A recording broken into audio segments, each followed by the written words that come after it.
अस्सलाम वालेकुम dear students, कैसे हैं आप सब। My name is Rayan Malik and I am here to teach you physics class 10th। आज हम सॉल्व करेंगे MCQs ऑफ चैप्टर नंबर 13। तो आइए चलते हैं बोर्ड की तरफ। सो chapter number 13 electrostatics. So question number 1 exercise that is choose the correct answer from the following choices. So the first MCQ is a positive electric charge, option A, attracts other positive charge, B, repels other positive charge, and C, attracts a neutral charge, and B, repels a neutral charge. So एक positive electric charge जो है वो कौन सा function perform कर सकता है? So attracts other positive charge? No. Positive charge जो है वो एक पॉजिटिव चार्ज को अट्रैक्ट तो नहीं करता, लेकिन एक पॉजिटिव चार्ज को रेपेल करता है। As you know that like charges repel each other and unlike charges attract each other.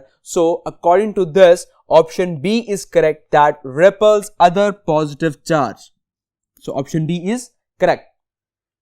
Now the second MCQ, an object gains excess negative charge after being rubbed against another object which becomes A, neutral, B, negatively charged, and C, positively charged, and D, either A, B or C.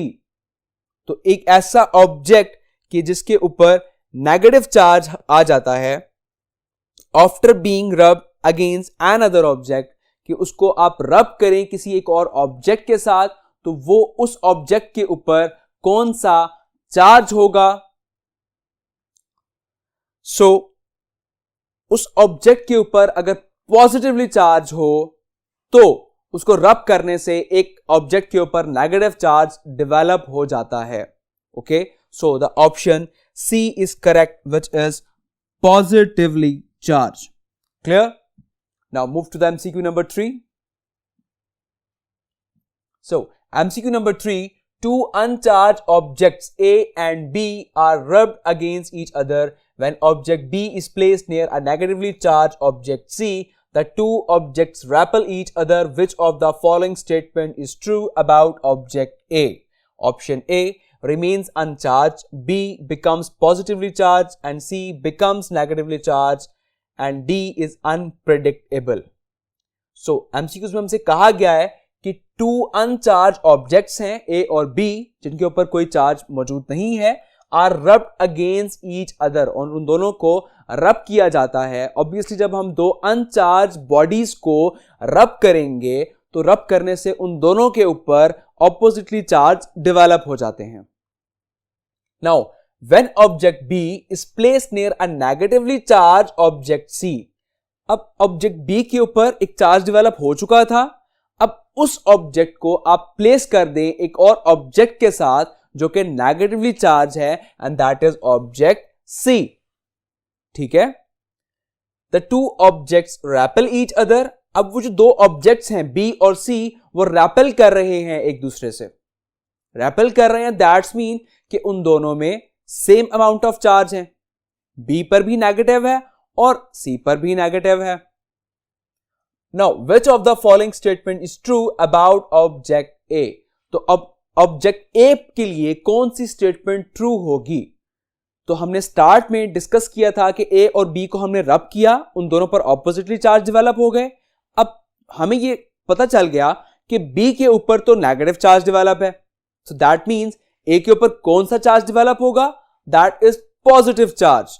Okay, so option B is correct, which is becomes positively charge. Clear? Now MCQ number 4, when you rub a plastic rod against your hair several times and put it near some of its paper, the piece of papers are attracted towards it. What does this observation indicate? Option A, the rod and the paper are oppositely charged. Option B, the rod acquires a positive charge. Option C, the rod and the paper have the same charges, and option D, the rod acquires a negative charge.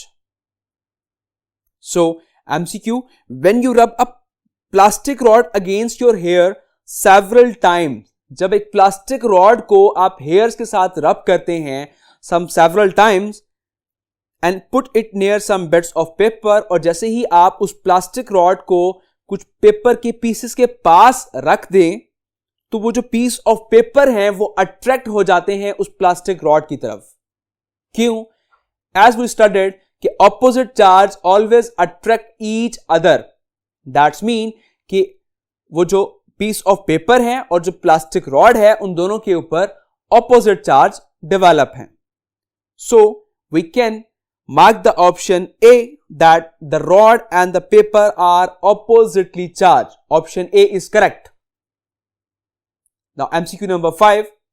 According to Coulomb's law, what happens to the attraction of two oppositely charged objects as their distance of separation increases?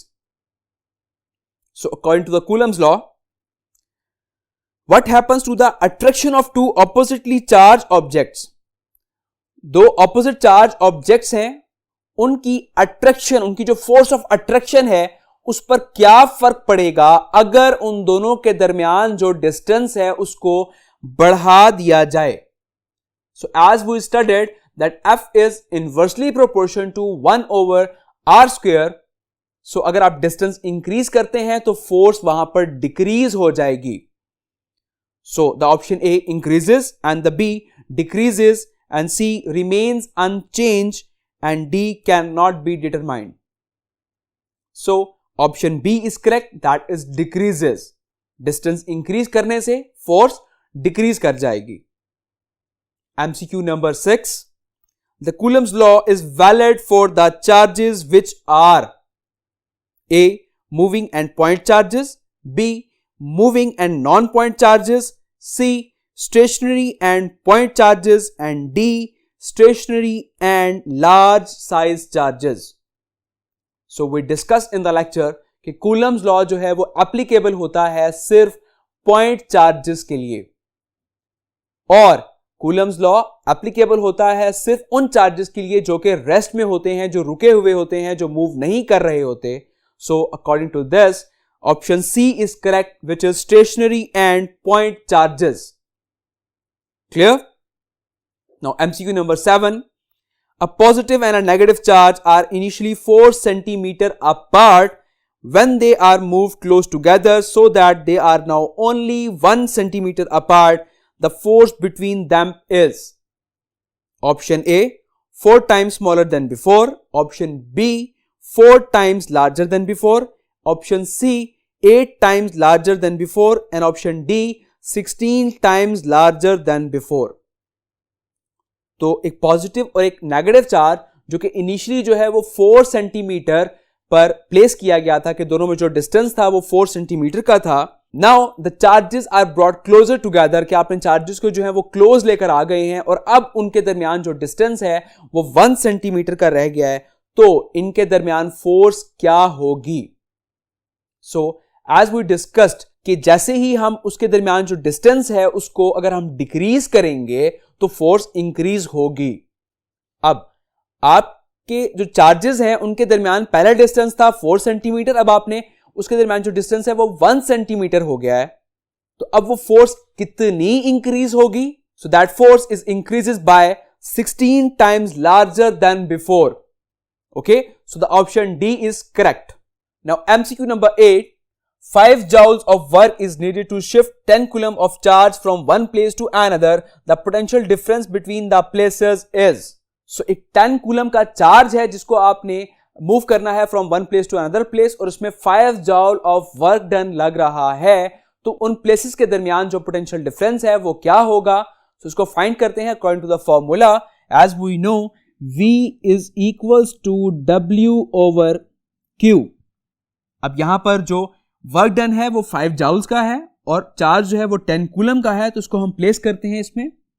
Work done that is 5 and charge that is of 10 coulomb, तो उसको हम divide करेंगे तो इसका answer आ जाएगा 0.5 volt. So the options are A 0.5 volt, B 2 volt, C 5 volt and D 10 volt. So the option A is correct, which is 0.5 volt. Clear? Now MCQ number 9. Two small charged spheres are separated by 2 mm Which of the following would produce the greatest attractive force? Option A, plus 1q and plus 4q. B, minus 1q and minus 4q. C, plus 2q and plus 2q. And D, plus 2q and minus 2q. So, दो small charges हैं जिनको separate कर दिया गया है 2 millimetre के distance पर. Which of the following would produce the greatest attractive force? तो इनमें से कौन सा ऑप्शन जो है वो करेक्ट होगा कि वो ग्रेटेस्ट अट्रैक्टिव फोर्स क्रिएट करेगा वहां पर. एज यू नो कि ऑपोजिट चार्जेस जो हैं वो अट्रैक्शन फोर्स क्रिएट करते हैं. सो अगर इसमें ऑप्शंस में आप देखें तो जो डी ऑप्शन है plus 2q and minus 2q opposite charges हैं, तो ये ग्रेटेस्ट अट्रैक्टिव फोर्स क्रिएट करेंगे. Okay, so the option D is correct. Now the 10th MCQ. Electric field lines, option A always cross each other, B never cross each other, and C cross each other in the region of strong field, and D cross each other in the region of weak field. So electric field lines never cross each other. Option B is correct. Electric field lines जो हैं वो कभी भी एक दूसरे को cross नहीं करती. That's why option B is correct. Never cross each other. Now the last MCQ. Capacitance is defined as A, VC, B, Q over V, and C, QV, and D is V by Q. So capacitance C का formula क्या होता है? Capacitance is equals to Q over V. Option B is correct. That is Q over V. So I hope आपको सारे MCQs clear हो गए होंगे. तो अपना बहुत सारा ख्याल रखिएगा. Take care. अल्लाह हाफिज.